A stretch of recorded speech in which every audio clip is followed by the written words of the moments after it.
Língua portuguesa, avaliação 4, capítulos 8 e 9. O classicismo.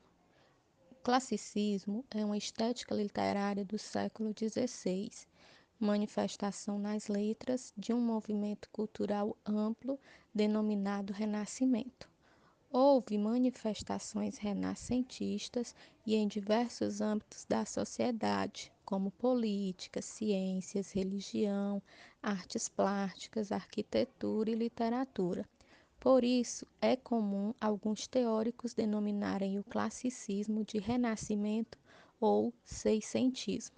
As principais características do classicismo são o humanismo, ou seja, a valorização do homem que é colocada no centro do pensamento filosófico, o antropocentrismo. Racionalismo, a capacidade de raciocinar é bastante valorizada. Racionalização, reflexão sobre o mundo e sobre o lugar do mundo no homem.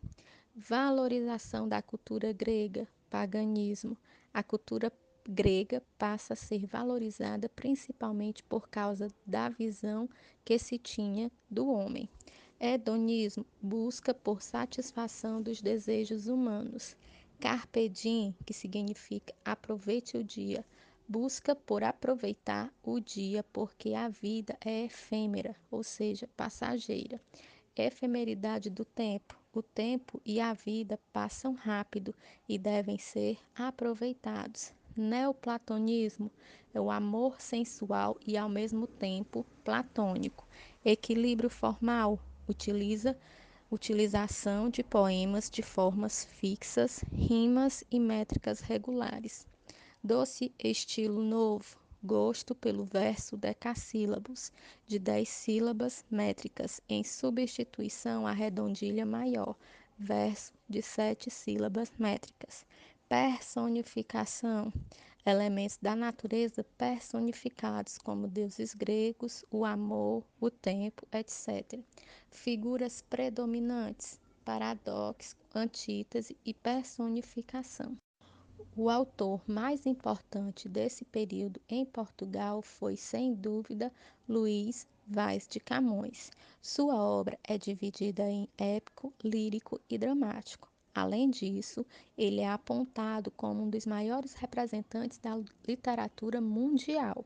Autor do poema épico Os Lusíadas, revelou grande sensibilidade para escrever sobre os dramas humanos, sejam amorosos ou existenciais. Literatura informativa, como o próprio nome já está dizendo, né, vem informar. A literatura informativa, ela teve início no Brasil no século XVI.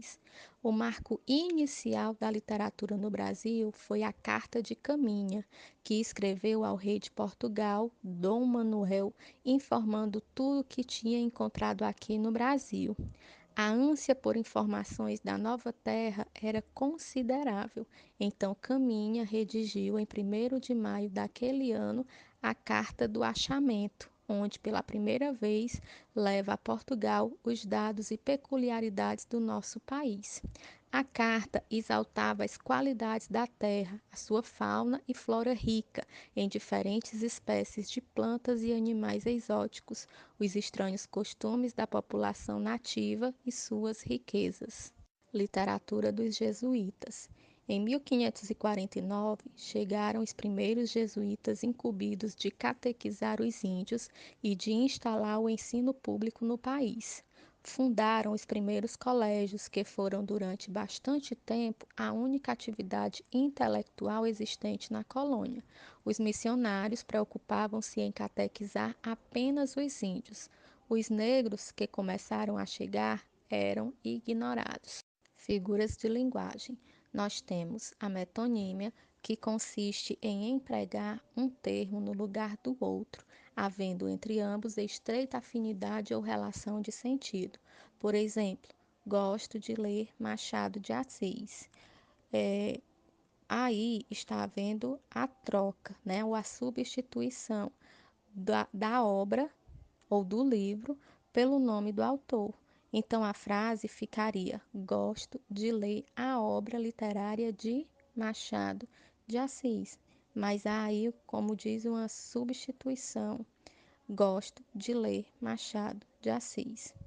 A hipérbole é outra figura de linguagem em que é um recurso muito utilizado, inclusive na linguagem do dia a dia, a qual expressa uma ideia exagerada ou intensificada de algo ou alguém. Por exemplo, eu estou morrendo de sede.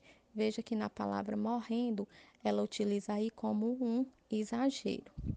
Personificação ou prosopopeia é outra figura de linguagem que consiste no ato de conferir características humanas aos objetos inanimados ou que é abstrato, como as emoções e animais, por exemplo. O gato estava apaixonado pela encantadora e tímida gatinha. Olha aí a palavra apaixonada e tímida, né, sendo relacionado aí aos animais, um sentimento que só quem pode sentir são os seres humanos. Então nós vemos aí características humanas sendo, né, colocada nos animais.